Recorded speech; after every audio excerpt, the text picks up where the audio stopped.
The old gates were never built for travelers. They were built so that one day they could be sealed. For centuries, people passed beside them without knowing whether they were temples, ruined roads, or monuments to a forgotten war. It seemed to be only stone, but stone did not forget. Beyond the gates, there was never one world, but many, places where reality itself obeyed different laws. Then somewhere deep below, the ancient seals cracked. At first, nobody understood. In the marsh grass appeared the tracks of creatures unknown to any hunter. Within the surface of the water appeared silhouettes absent from the real world. The wind stopped moving the grass for a moment, although the sky above it remained heavy and alive. In the north, a group of travelers vanished on a road used safely for generations. Shepherds found flocks arranged in a circle before an empty stone opening, as if the animals were listening to something humans have not yet heard. And then the monsters began crossing the boundary, and the gates became a road once more. Not towards the salvation, but towards the cause. Eira grew up on the western border of the ordinary world, where stone roads end before the maps do, and where every season brings a new reason not to trust the fog.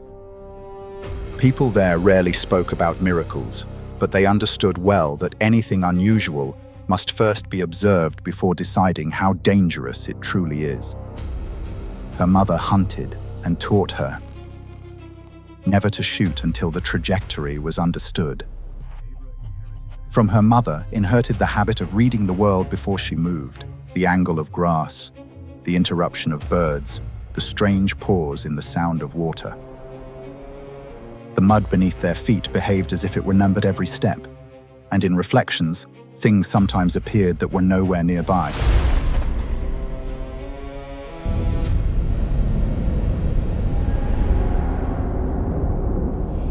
They are awakening. The ancient gates. Halvar came from the north, from lands of fjords, pine slopes, and frozen bays. As a child, he listened more to blacksmiths than to military instructors, and learned early that true strength lies not in the blow, but in the control of weight. The hammer takes the shape required by its master. It changes with every burden. His hammer is neither trophy nor symbol of cruelty. It is a tool made to destroy what stands in the way of movement. Many years ago, near the northern cliff, something emerged from the rupture within the gates. It moved as if, for a moment, it existed ahead of himself. Halvar's men died not because they were weak, but because they tried to fight in the familiar way against something ruled by different. If Eira reads this world, Halvar tests its resistance. He is always the first to step onto uncertain ground, to ensure it can carry them both. Eira and Halvar did not meet because of prophecy. They met where the tracks converged. At the first fire, they barely spoke. The second fire, they began comparing observations. By the third fire, it became clear. Alone, each of them could reach the gates, but only together did they have a chance to go further. Their alliance was built from difference. Eira notices details Halman would never have time to see in battle. Halvar holds the pressure while Eira finds the solution.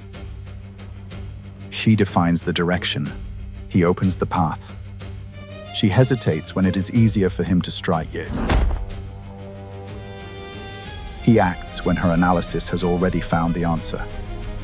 Beyond the gates, they become more than companions. They become a system of survival.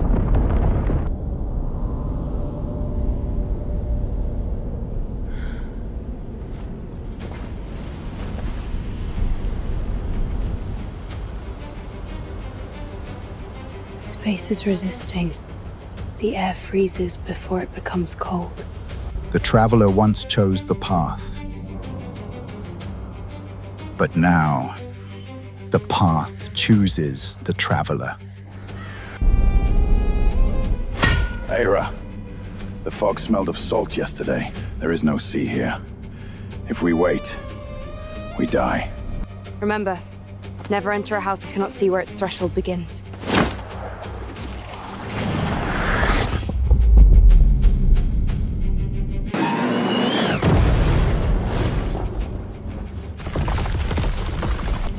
It has begun, Ayla. Stay behind me.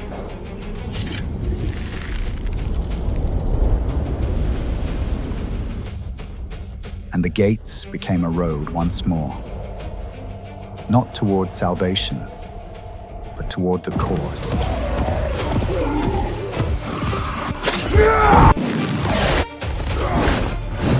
Don't strike the body, Halvar. Watch their shadows. They fall wrong. Their weight is on the ground.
I hope that was all of them.